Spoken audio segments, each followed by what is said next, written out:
ಇವತ್ತಿನ ದಿನ ನಾನು ಗ್ರೀನ್ ಕಲರ್ ಮಟನ್ ಪಲಾವ್ ಮಾಡ್ತಾ ಇದ್ದೀನಿ. ಗ್ರೀನ್ ಕಲರ್ ಮಟನ್ ಪಲಾವ್ ಮಾಡೋದಕ್ಕೆ ಇಲ್ಲಿ ನಾನು ಏನೇನು ತೊಗೊಂಡಿದ್ದೀನಿ ಅಂತ ಹೇಳಿದ್ರೆ, ಮಟನ್ ತೊಗೊಂಡಿದ್ದೀನಿ 1 kg.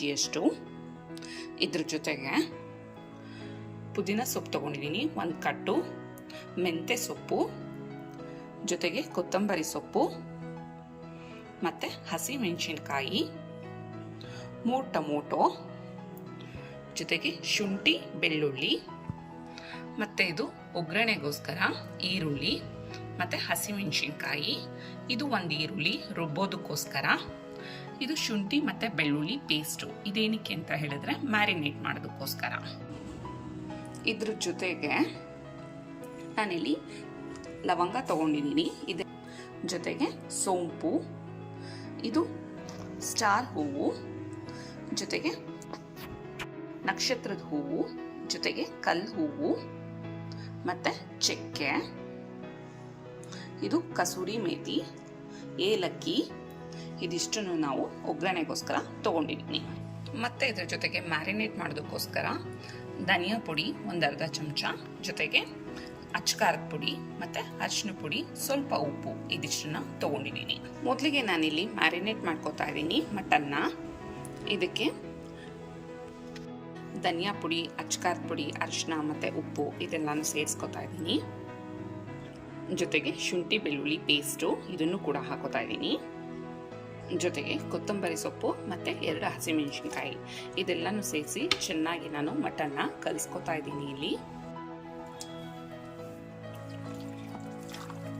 ಇದನ್ನು ನೀವು ಅಟ್ಲೀಸ್ಟ್ ಅಂದರೆ ಒಂದು 1/2 hour ಆದ್ರೂ ಇದು ಪೂರ್ತಿ ಮ್ಯಾರಿನೇಟ್ ಆಗೋದಕ್ಕೋಸ್ಕರ ಬಿಡಬೇಕಾಗತ್ತೆ. ಈಗ ಈ ರೀತಿಯಾಗಿ ನಾನು ಕಲಿಸ್ಕೊಂಡಿರೋದಾಗಿದೆ. ಮತ್ತು ನಾನೀಗ ಒಂದು ತಟ್ಟೆ ಮುಚ್ಚಿ ಇಟ್ಬಿಡ್ತಾ ಇದ್ದೀನಿ, ಒಂದು 1/2 hour ಇದು ಮ್ಯಾರಿನೇಟ್ ಆಗಲಿ ಅಂತ ಹೇಳಿ. ಇಲ್ಲಿ ಒಂದು ಮಿಕ್ಸಿ ಜಾರ್ ತೊಗೊಂಡಿದ್ದೀನಿ. ಮಿಕ್ಸಿ ಜಾರ್ಗೆ ಈಗ ರುಬ್ಬೋದಕ್ಕೋಸ್ಕರ ಮೊದಲಿಗೆ ನಾನಿಲ್ಲಿ 1 ಕಟ್ಟಷ್ಟು ಕೊತ್ತಂಬರಿ ಸೊಪ್ಪು ಹಾಕ್ಕೊಂಡಿದ್ದೀನಿ. ಇದ್ರ ಜೊತೆಗೆ 1 ಅರ್ಧ ಪುದೀನ ಹಾಕೋತಾ ಇದ್ದೀನಿ. 1 ಈರುಳ್ಳಿನ ನಾನಿಲ್ಲಿ ಕಟ್ ಮಾಡಿ ಸೇರಿಸ್ಕೊತಾ ಇದ್ದೀನಿ. ಜೊತೆಗೆ ಹಸಿಮೆಣಸಿನ್ಕಾಯಿ 1 ಪಾವಿಗೆ 4 ಹಸಿಮೆಣಸಿನ್ಕಾಯಿ ತೊಗೊಂಡಿದ್ದೀನಿ. ಯಾಕೆಂದರೆ ನಾವು ಅಚ್ಕಾರದ ಪುಡಿನೂ ಕೂಡ ಸೇರಿಸ್ಕೊಂಡಿದ್ದೀವಿ ಮತ್ತು ಒಗ್ಗರಣೆ ಮಾಡಬೇಕಾದ್ರೆ ಹಸಿಮೆಣಸಿನ್ಕಾಯಿನೂ ಸೇರಿಸ್ಕೋತೀವಿ. ಹಾಗಾಗಿ 1 ಪಾವಿಗೆ 4 ಮೆಣಸಿನ್ಕಾಯಿ ನಾನು ಇಲ್ಲಿ ತೊಗೋತಾ ಇದ್ದೀನಿ. ನಿಮ್ಗೆ ಇನ್ನೂ ಸ್ವಲ್ಪ ಖಾರ ಕಡಿಮೆ ಬೇಕು ಅಂತ ಹೇಳಿದ್ರೆ ನೀವು ಇನ್ನೂ ಸ್ವಲ್ಪ ಕಡಿಮೆ ಮಾಡ್ಕೋಬೋದಾಗಿರುತ್ತೆ. ಜೊತೆಗೆ ಶುಂಠಿ ಮತ್ತು ಬೆಳ್ಳುಳ್ಳಿ, ಇದು ಚಕ್ಕೆ, ಜೊತೆಗೆ ಲವಂಗ, ಸೋಂಪು ಮತ್ತು ಇದು ಸ್ಟಾರ್ ಹೂವು, ನಕ್ಷತ್ರದ ಹೂವು ಇದೆಲ್ಲನೂ ಸೇರಿಸಿ ನಾವು ಸ್ವಲ್ಪ ನೀರು ಹಾಕಿ ಇದನ್ನೆಲ್ಲ ತುಂಬ ಸಣ್ಣದಾಗಿ ರುಬ್ಕೋಬೇಕಾಗತ್ತೆ. ಈಗ ನಾನಿಲ್ಲಿ ಒಂದು ಕುಕ್ಕರ್ನ ಕಾಯೋದಕ್ಕೆ ಇಟ್ಕೊಂಡಿದ್ದೀನಿ ಮತ್ತು ಇದಕ್ಕೆ ನಾನೀಗ ಎಣ್ಣೆ ಸೇರಿಸ್ಕೊತಾ ಇದ್ದೀನಿ. ಎಣ್ಣೆ ಕಾದಿದೆ, ಹಾಗಾಗಿ ನಾನೀಗ ಹಸಿಮೆಣಸಿನ್ಕಾಯಿ ಸೇರಿಸ್ಕೊತಾ ಇದ್ದೀನಿ. ಜೊತೆಗೆ ಈರುಳ್ಳಿ, ಇಲ್ಲಿ ಈರುಳ್ಳಿ ತುಂಬ ಕೆಂಪಗಾಗುವವರೆಗೂ ನಾವಿಲ್ಲಿ ಹುರ್ಕೋಬೇಕಾಗತ್ತೆ.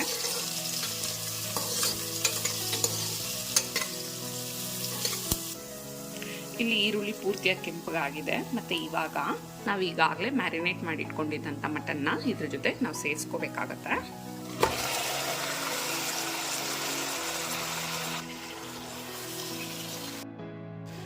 ಈಗ ಇದನ್ನು ಎಣ್ಣೆನಲ್ಲಿ ತುಂಬ ಚೆನ್ನಾಗಿ ಹುರಿದಿರೋದಾಗಿದೆ. ಮತ್ತು ಇವಾಗ ನಾನಿಲ್ಲಿ ನೀರು ಸೇರಿಸ್ಕೊತಾ ಇದ್ದೀನಿ. ನೀರನ್ನು ನೀವು ಎಷ್ಟು ಬೇಕಾದರೂ ಸೇರಿಸ್ಕೋಬೋದು, ಸ್ವಲ್ಪ ಹೆಚ್ಚು ಕಡಿಮೆ. ಏಕೆಂದರೆ ಮತ್ತೆ ಉಳ್ಕೊಂಡ್ರೆ ಈ ನೀರು ಇದನ್ನೇ ನಾವು ಪಲಾವು ಕೂಡ ಸೇರಿಸ್ಕೋತೀವಿ. ಹಾಗಾಗಿ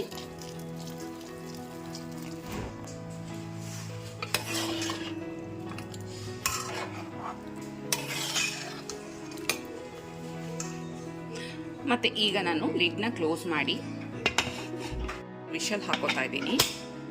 ನಾನಿಲ್ಲಿ ಒಂದು ಪಾತ್ರೆ ಇಟ್ಕೊಂಡಿದ್ದೀನಿ ಮತ್ತು ಇದಕ್ಕೆ 2 ಟೇಬಲ್ ಸ್ಪೂನಷ್ಟು ತುಪ್ಪ ತೊಗೊಂಡಿದ್ದೀನಿ. ತುಪ್ಪ ಎಲ್ಲ ಕರಗಿದೆ, ಹಾಗಾಗಿ ಇವಾಗ ಜೊತೆಗೆ ಎಣ್ಣೆನೂ ಕೂಡ ಸೇರಿಸ್ಕೊತಾ ಇದ್ದೀನಿ. ಈಗ ಇದಕ್ಕೆ ಒಂದೊಂದೇ ಮಸಾಲ ಪದಾರ್ಥಗಳನ್ನ ಹಾಕೊಂಡು ಬರ್ತೀನಿ. ಮೊದಲಿಗೆ ನಾನಿಲ್ಲಿ ನಕ್ಷತ್ರದ ಹೂ ಹಾಕ್ತಾ ಇದ್ದೀನಿ. ಜೊತೆಗೆ ಚಕ್ಕೆ ಮತ್ತು ಲವಂಗ ಮತ್ತು ಏಲಕ್ಕಿ, ಇದ್ರ ಜೊತೆಗೆ ಸೋಂಪು, ಪಲಾವ್ ಎಲೆ, ಕಲ್ಲು ಹೂವು, ಕಸೂರಿ ಮೇಥಿ, ಈಗ ಸಣ್ಣದಾಗಿ ಹಚ್ಚಿಟ್ಕೊಂಡಿರೋಂಥ ಈರುಳ್ಳಿ. ಆದಷ್ಟು ಒಗ್ಗರಣೆ ಮಾಡ್ಕೋಬೇಕಾದ್ರೆ ನೀವು ಯಾವಾಗಲೂ ತುಂಬ ಕಡಿಮೆ ಉರಿನಲ್ಲೇ ಮಾಡ್ಕೋಬೇಕಾಗತ್ತೆ, ಇಲ್ಲಾಂದರೆ ಒಗ್ಗರಣೆಗೆ ಹಾಕಿರೋಂಥ ಇದೆಲ್ಲ ಪದಾರ್ಥಗಳು ಸೀದೋಗುತ್ತೆ. ಅದಕ್ಕೋಸ್ಕರ ಇವಾಗ ಈರುಳ್ಳಿ ಎಲ್ಲ ಆಗಿದೆ. ಮತ್ತು ಈಗ ನಾನು ಒಂದೊಂದೇ ಸೊಪ್ಪುಗಳನ್ನ ಸೇರಿಸ್ಕೊತಾ ಬರ್ತೀನಿ. ಮೊದಲಿಗೆ ಮೆಂತ್ಯ ಸೊಪ್ಪು ಹಾಕೋತಾ ಇದ್ದೀನಿ.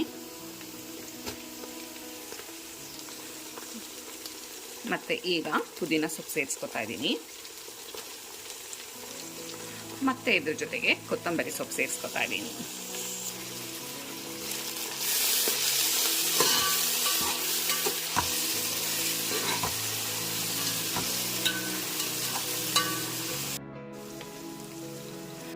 ಇದೆಲ್ಲ ಆಗಿದೆ, ಹಾಗಾಗಿ ಇವಾಗ ಟೊಮೊಟೊ ಸೇರಿಸ್ಕೊಳ್ಳೋಣ. ಇದ್ರ ಜೊತೆಗೆ ಈಗಲೇ ನಾವಿಲ್ಲಿ ರುಬ್ಬಿರೋಂಥ ಮಸಾಲನೂ ಕೂಡ ಸೇರಿಸ್ಕೊತಾ ಇದ್ದೀವಿ. ಈ ಮಸಾಲದಲ್ಲಿ ಹಸಿ ವಾಸನೆ ಹೋಗೋವರೆಗೂ ನಾವು ಸ್ವಲ್ಪ ಎಣ್ಣೆನಲ್ಲಿ ಫ್ರೈ ಮಾಡ್ಕೋಬೇಕಾಗತ್ತೆ. ಈಗ ಇದನ್ನು ಹೊಂಟೆ ಮುಚ್ಚಿ ಬಿಟ್ಬಿಡೋಣ.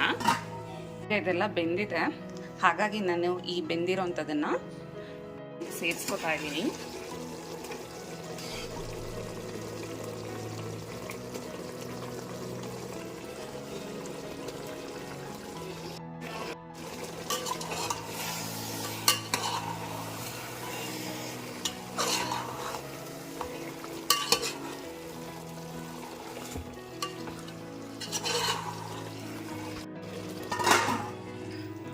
ಈಗ ಇದೆಲ್ಲ ಆಗಿದೆ, ಹಾಗಾಗಿ ನಾನು 1:2 ಥರ ನಾನಿಲ್ಲಿ ಏನು ಅಕ್ಕಿ ತೊಗೊಂಡಿದ್ದೀನಿ ಅದಕ್ಕೆ ನಾನಿಲ್ಲಿ ನೀರನ್ನು ಸೇರಿಸ್ಕೊತಾ ಇದ್ದೀನಿ. ಈಗ ಇಲ್ಲಿ ನೀರನ್ನೆಲ್ಲ ಸೇರಿಸ್ಕೊಂಡಿರೋದಾಗಿದೆ. ಮತ್ತು ಈಗಲೇ ನಾನು ರುಚಿಗೆ ತಕ್ಕಷ್ಟು ಉಪ್ಪನ್ನು ಕೂಡ ಸೇರಿಸ್ಕೊತಾ ಇದ್ದೀನಿ. ನಾನಿಲ್ಲಿ ಬಾಸುಮತಿ ಅಕ್ಕಿ ತೊಗೊಂಡಿದ್ದೀನಿ 3 ಪಾವಷ್ಟು. ಇದನ್ನು ಕೂಡ ಈಗ ನೀಟಾಗಿ ತೊಳೆದು ಇದ್ರ ಜೊತೆ ಸೇರಿಸ್ಕೊತೀನಿ. ಈಗ ಇಲ್ಲಿ ನೀರು ಕುದೀತಾ ಇದೆ, ಹಾಗಾಗಿ ನಾನು ಈಗಾಗಲೇ ತೊಳೆದು ರೆಡಿ ಮಾಡಿ ಇಟ್ಕೊಂಡಿರೋಂಥ ಅಕ್ಕಿನ ಇದ್ರ ಜೊತೆ ಸೇರಿಸ್ಕೊತಾ ಇದ್ದೀನಿ.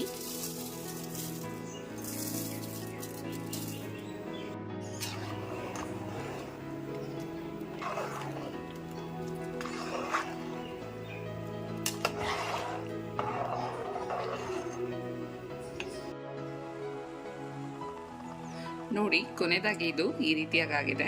ಮತ್ತು ನಾನು ಸರ್ವಿಂಗ್ ಪ್ಲೇಟ್ಗೆ ಹಾಕಿ ತೋರಿಸ್ತೀನಿ ಯಾವ ರೀತಿಯಾಗಿ ಬಂದಿದೆ ಅಂತ ಹೇಳಿ.